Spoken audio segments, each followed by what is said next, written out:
دیشب محمد رسولوف از گرفتن جایزه نخل طلا باز موند در جشنواره کن.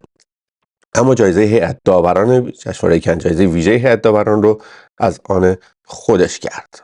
محمد رسولوف که خودش رو به پاریس رسونده بود، از یک کشور همسایه که اسمش اعلام نشده و کشور آلمان گذشته بود، با همکاری مقامات آلمان به فرانسه رسیده بود تا جایزه هیئت داوران این جشنواره را از آن خودش بکنه.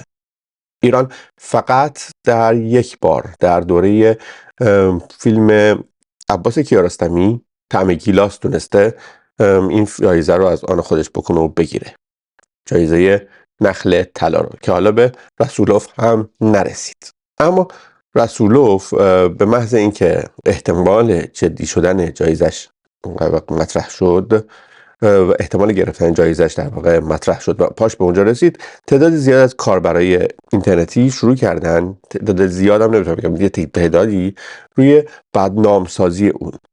اینکه برادرش رئیس بانک بوده، اینکه در واقع برادرزاده‌اش یکی از افرادیه که جریان‌های فرهنگی هنری رو در زمینه اقتصادی در واقع پیش می‌برده و پشت این ماجرا بوده. اشاره به اینکه چطور یهو رسیده به پاریس بدون اینکه روال سفرش رو توضیح بدن، و در نهایت خب یک بدبینی وجود داره نسبت به افرادی که جایزه میگیرن، ناشی از عملکرد شاید شیرین عبادی، ناشی از عملکرد افرادی مثل نرگس محمدی، مثل اصغر فرهادی از نظر محافظه کاری، یا افرادی که در گذشته همیشه جایزه میبردند مثل مخمد باب، ابوالفضل جلیلی و دیگران. بخشش طبیعیه، اما بخشش به نظر میرسه دارن دامن میزنن بهش. محمد رسولوف حتی مثل جعفر پناهی فیلمهاش رو با سرمایه صدا و سیما هم نساخته در زندگیش و فیلمهای سنگین و پرهزینه‌ای هم نمیسازه.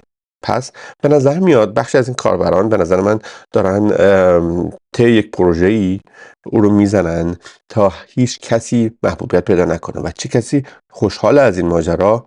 کسی که در مثلا بهارستان در وزارت ارشاد نشسته، به نوعی کارکرد این زدنها، تخریبها و خدک حیثیتها به نوعی اینه که اون سیستم رسمی، حالا کسانی که دنبال فعالیت زیرزمینی نیستند، زیرزمینی منظورم چریکی هم نیست، منظورم فیلمسازی بدون به صورت غیر رسمیه، اونها رو به هر حال خوشحال میکنه، خوشایند اونهاست و باید صبر کنیم ببینیم که این جریان زیرزمینی که ظاهرا جریان غیر رسمی که فیلمسازی داره طی میکنه به کجا میرسه.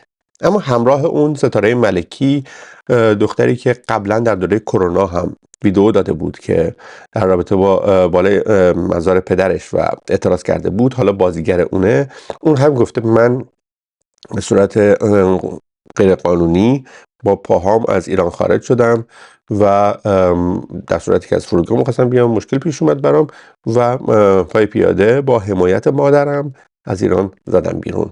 اون رسیده اونجا و حالا ظاهرا این 3-4 نفری که بازیگر اونجا هست به اضافه این کارگردان، انگار اصلا یک تیم کامل برای تهیه یک فیلم سینمایی در حال حاضر در پاریس بودن.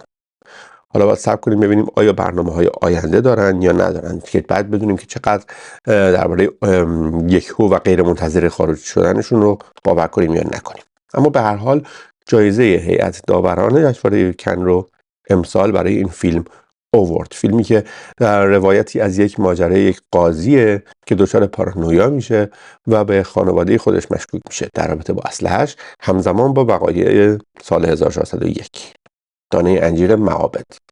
ویدئوی دیگه ای دارم تو کانال که مفصل درباره اون صحبت کردم. اما نظر دیگر کاربرا دربارش چی بوده؟ مثلا البرز زاهدی نوشته به نظر میاد دانه های انجیر معابد نخل طلا رو بیاره، که خب نیورد. نخل طلا فقط یک بار نصیب ایرانیان استاد کیارستمی شده که مشترکاً این جایزه رو با یک کارگردان ژاپنی برد. فیلم در واقع تقریبا فیلم تحسین تقریبا تمام منتقدین سختگیر رو هم برانگیخته. وحید باصره از اون در واقع منتقدای ماجراست، نوشته اونم بدن به رسولوف که با نوبل و اسکار نرگس و اصغر ست کنن برای نیمه دوم نهایی بازی رهبر من هم رهبر تویی، اشاره به مسیح نجات. مشتی بیخاصیت اجنبی پرست که برای دهه‌ها ابزار سرکوب صدای حقیقی ملت بودند. یه تصویری هم ازش با گلشیفته فراهانی منتشر شد که قائله جورج تاون رو به نوعی زنده کرد، ماجرای جورج تاون و اینکه خب انتقادها از گلشیفته خیلی بالا بود که چرا این رفتارهای سیاسی زننده رو از خودش نشون میده در خیلی موارد، در رابطه با پرچم، در رابطه با تأسیس بنیادهایی که معلوم نیست فاند میخوان چیکار کنن. اما اینجا خب انتقادی بهش نیست، چون که گلشیفته فراهانی در اصل حرف آدم اینه که بیا از سیاست بیا بیرون، برو کارتو بکن که توش خوبی و اونم بازیگریه و جای تو رو فرش قرمز جشنواره کنه، نه ائتلاف‌های سیاسی. حالا اینجا همونجا نشسته و همونجا داره دیده میشه با همه خوبی و بدیهاش. به هر حال رسولوف نماینده یک گروهیه که خطرپذیرن، مسالمت جوان و در حال حاضر هم ادعای مینستریم بودن، جریان اصلی بودن نداره. ستاره ملکی هم مصاحبه کرده، گفته که آرزوی من آزادی ایرانه و من اینجوری خارج شدم و موضوع دیگه وجود نداره به جز اینکه خب به خاطر همین فیلم ظاهرا رسولوف به حبس هم محکوم شده. در ماجرای مربوط به درگیری ها در لندن، عده‌ای حمله کردند به تجمعی که در اعتراض به عزاداران و بزرگداشت کنندگان و بزرگداشت گیرندگان ابراهیم رئیسی در لندن برگزار شده بود. زد و خورد صورت گرفت، افرادی پاشون شکست، مجروح شدند، فیلم هاش منتشر شد. یکی از اشخاصی که در واقع جزء حمله کنندگان بود، من دیروز نوشتم که ایرانیانی که این کار کردن، ولی خب ظاهرا عراقیه و پلیس هم موازی گرفته. یک تجمع دیگه قرار شده برگزار شد دیشب که اون رو پلیس اعلام کرده بود که من مراقبم و فراخوان داده شد. بعضی از جریانات سیاسی پشتش درگیر شدن. طبق معمول مسیح علی نژاد خودش رو انداخت وسط و گفتش من پا میرم لندن و خب دیدیم که نرفت، به این سرعت هم نمیشد رفت اصلا و در نهایت اون جلسه ها کنسل شد دیشب با تعداد زیادیش و خب یادبود ابراهیم رئیسی رو در لندن باعث لغوش شدن. این مراسم شمع افروزی بود برای در واقع یادبود ابراهیم رئیسی و همراهانش مقابل سفارت جمهوری اسلامی ایران در لندن که به دلیل تجمع مخالفان حکومت ایران در این مکان لغو شد. لغو این مراسم یک روز بعد از اون حمله به تجمع معترضان در لندن صورت گرفت. دربارش میشه جداگانه توی ویدیوهای دیگه مفصل بحث کرد. اما فعلا مسئله اینه که این مسئله تبدیل به یک اتفاق حوادث امنیتی سیاسی در لندن شده و باید ببینیم که در ادامه آیا این ماجرا ادامه پیدا خواهد کرد یا نه. اما دیدیم که در این میان بخش زیادی از روزنامه نگاران جنجالی، فعالان سیاسی جنجالی بیانیه‌هایی دادن، خواستار حضور شدن، تبلیغات زیادی کردن که البته هنوز تصویری از اون که چقدر تاثیرگذار بودن منتشر نشده. از طرف دیگه 2 زن نامشون در میان نامزدهای احتمالی انتخابات ریاست جمهوری که 40-45 روز دیگه برگزار میشه 8 تیر شنیده میشه. روزنامه هم میهن یک فهرست 20 نفره منتشر کرده که 17 تاشون با لیست اعتماد مشترک. نامهای مشترک فهرستا چیه؟ باقر قالیباف، علی لاریجانی، سعید جلیلی، ناصر همتی، اما عبدالناصر همتی، محسن رضایی، مجید انصاری، مهرداد بزپاش، محمد رضا عارف، پرویز فتاح، محمد جواد ظریف، محسن هاشمی، مسعود پزشکیان، حسین دهقان، علیرضا زاکانی، اسحاق جهانگیری، محمد مخبر و محمد جواد آذری جهرومی. همزمان از سورنا ستاری، امیرحسین قاضیزاده هاشمی، یک زن که توی این لیست جا داره یعنی علم الهدی، جمیله علم الهدی، همسر ابراهیم رئیسی یاد شده. مسئله زنان در انتخابات ریاست جمهوری برمیگرده به تلاش‌های یک چهره درگذشته، اعظم طالقانی، فرزند آیت الله طالقانی، که ایشون مدت‌های زیادی تلاش کرد تا به لحاظ حقوقی بگه که زنان میتونن هنوز در همین قانون فعلی هم کاندیدای انتخابات ریاست جمهوری بشن. او خودش همواره ثبت نام کرد و تا روز آخر عمرش هم کاندیدای انتخابات بود و همیشه رد صلاحیت شد. حالا باید ببینیم که اگر از جناح دیگری، جناح خود راستگرایان، راستگرایان نه به عنوان لیبرال، به عنوان راست های داخل ایران، داخل بافت سیاسی ایران کسی کاندیدا بشه آیا بازی تغییر خواهد کرد یا نه؟ محمد جواد آذری جهرومی و احمدی نژاد آدمایی هستند که اعلام کردن که ممکنه بیان و در واقع در حال بررسی هستند، نه نگفتن. منوچهر متکی هم ظاهرا برای ریاست مجلس خیز برداشته تا در صورت خروج قالیباف مخصوصا از مجلس شورای اسلامی و ورود اون به انتخابات ریاست جمهوری اونجا رو دست بگیره. منوچهر متکی وزیر سابق امور خارجه است که در دوره احمدی نژاد وزیر امور خارجه بود و اگه یادتون باشه در یک سفری که داشت میرفت به عنوان وزیر به نوعی عزل شد و این رو به عنوان توهین احمدی نژاد به منوچهر متکی در نظر گرفته بودند خیلی ها. حالا مجمع تشخیص مصلحت به آملی لاریجانی به نامه از اون واکنش نشون داده و گفته لایحه حجاب و عفاف رو تایید کردیم. یک روز بعد از اینکه رسانه ها یک نامه صادق لاریجانی رو که رئیس مجمع تشخیص مصلحت منتشر کردن که توی اون به یک ماده لایحه جنجالی موسوم به عفاف و حجاب ایراد گرفته بود، این مجمع اعلام کرد که لایحه مورد نظر به تایید اعضاش رسیده. مرکز رسانه و روابط عمومی مجمع تشخیص مصلحت نظام شنبه دیروز نظر موافق اعضای هیئت نظارت رو اعلام کرده. 30 اردیبهشت رأی دادن. این مرکز گفته پیش از این تاریخ مجلس شورای اسلامی ایرادهای اعلامی هیئت نظارت رو اصلاح کرده بود. گفته شده بود که یک بندی که به برداشته شدن پول از حساب بی‌حجاب ها اشاره داره باعث میشه که مغایرت داشته باشه با قانون و در واقع ایده اقتصاد مقاومتی و به خاطر این حذف شده. اعتراضهایی هم شده بود به این مسئله که در واقع امنیت حسابهای مردم رو نباید به هم زد از طرف خود نیروهای حقوقی مجلس و تشخیص مصلحت و مانده. در مجموع اما بحث انتخاباتی خیلی جدی شده و رقابت‌های انتخاباتی خیلی بالا گرفته. توی این رقابت‌های انتخاباتی که بالا گرفته میشه گفتش که فعلا احمدی نژادی ها جنجالی تر از همه بقیه و احتمال حضور علی لاریجانی هم خیلی جدی تر از دیگران مطرح شده. حالا در این میان اما رسانه های فارسی زبان خارج از کشور به جای اینکه به بحث جانشینی رئیس جمهور بپردازن سراغ آینده های محتمل رفتن و اونها رو بررسی میکنن که به نوعی به نظر من در واقع یک جورهایی پرت بودنشون از ماجرا رو نشون میده بخش زیادیشون. در مجموع در شبکه‌های اجتماعی اما چه خبر بوده مروری هم روی این اگر داشته باشیم در واقع بیشترین تمرکز و بیشترین توجه به کاربرانی بوده که اخبار انتخاباتی یا اخبار تجمع در لندن رو پوشش میدادن.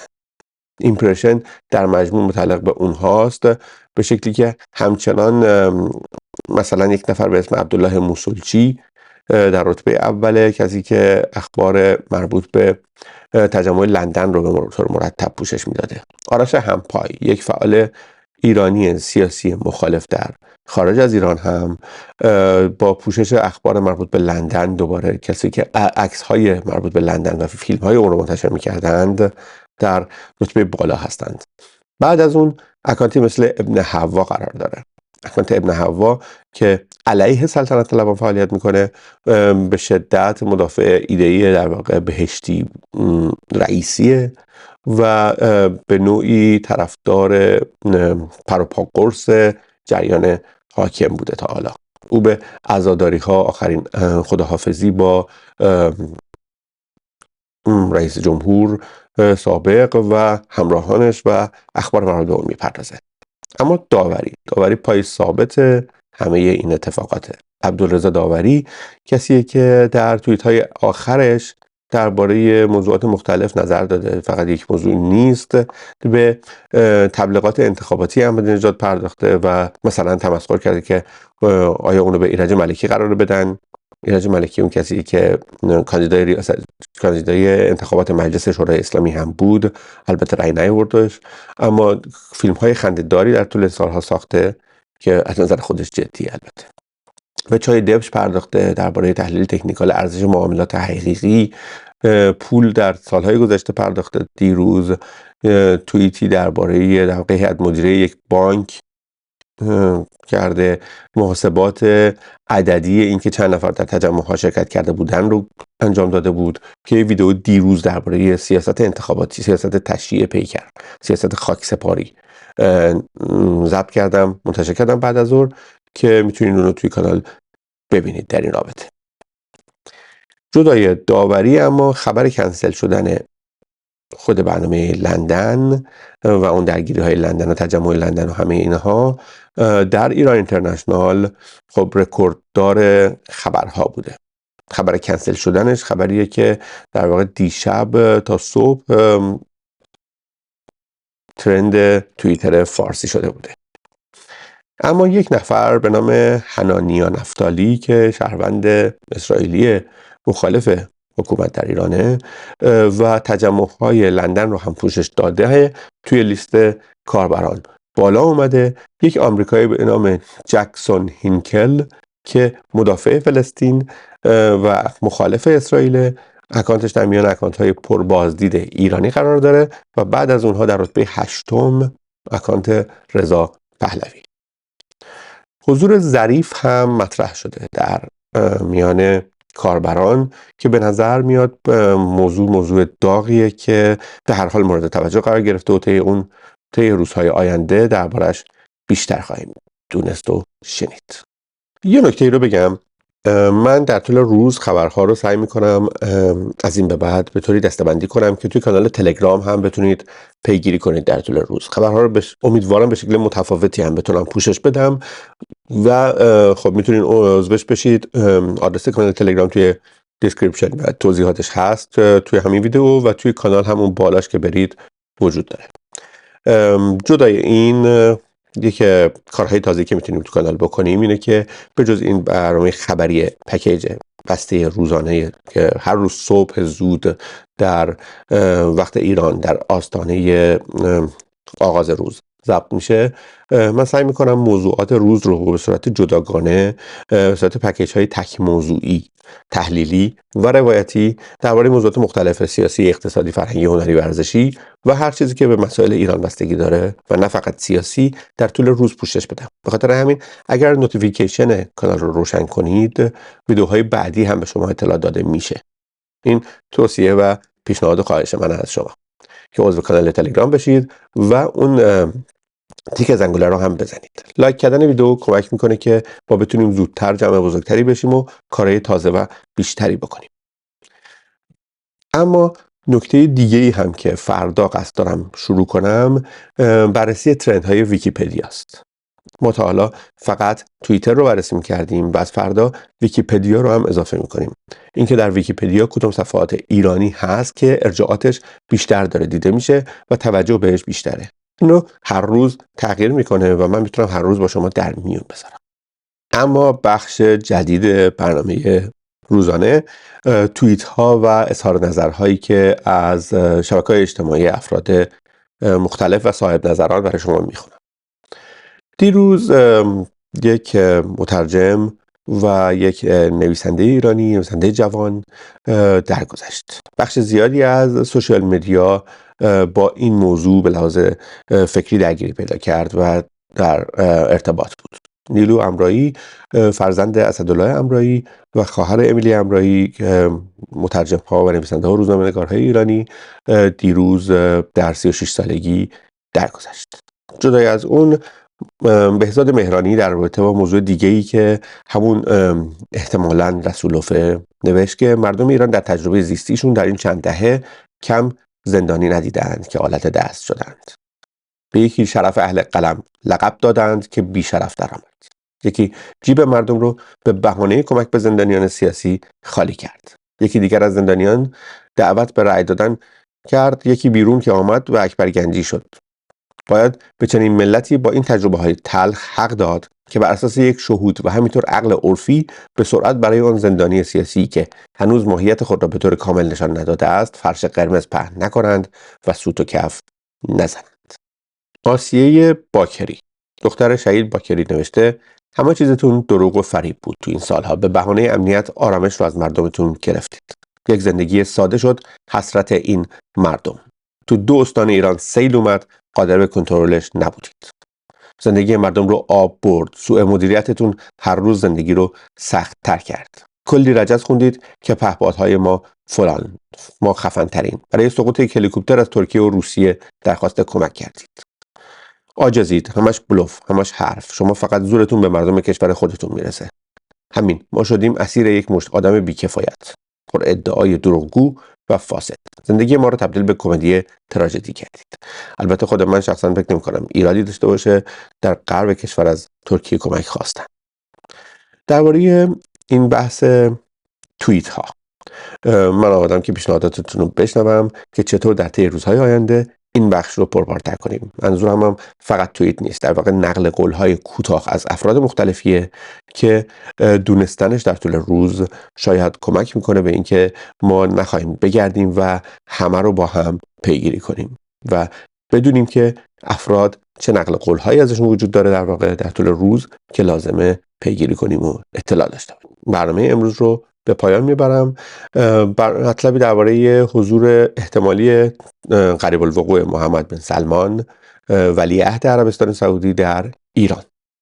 دیروز محمد مخبر، رئیس در واقع سرپرست هیئت دولت، سرپرست قوه مجریه، گفتگویی کرده با ولیعهد عربستان محمد بن سلمان و او رو به ایران دعوت کرده. او هم مخبر رو دعوت کرده و خبرگزاری ایرنا از حضور او به زودی در ایران خبر داده. محمد بن سلمان کسیه که سالهای گذشته عده زیادی او رو به نوعی عامل خیلی از تخریب‌ها در ایران دونستن یا در مجموع پشت ایران اینترنشنال و رسانه‌های دیگه‌ای فرض شده. حالا نکته جالب که مورد توجه قرار گرفته ممکنه مرتبط باشه عدم پخش برنامه سینا ولی‌الله چند با سینا در MBC پرشیا است. همزمان با اتفاقات اخیر علیه اتفاقی که افتاده و رئیس جمهور و همراهانش، برنامه اون که مصاحبه با آرش صبحانی هم بوده، خواننده گروه کیوسک، از شبکه پخش نشده ولی ضبط شده و روی یوتیوب خودش، یوتیوب شخصیش منتشر شده. حد زده میشه بعضی از تحلیل ها که این دو مرتبط با همه. در واقع چون MBC پرشیا پشتش عربستانه، ممکنه که در واقع کم کم فتیله بیشتر از اینا خاموش بشه، بکشن پایین زیرشو و به نوعی باعث بشه که برنامه‌های که حمایت عربستان رو به نوعی داره بر اساس سیاست گذاری یا مالی حالا جمع بشه بخشش، یا حداقل زهرشون گرفته بشه.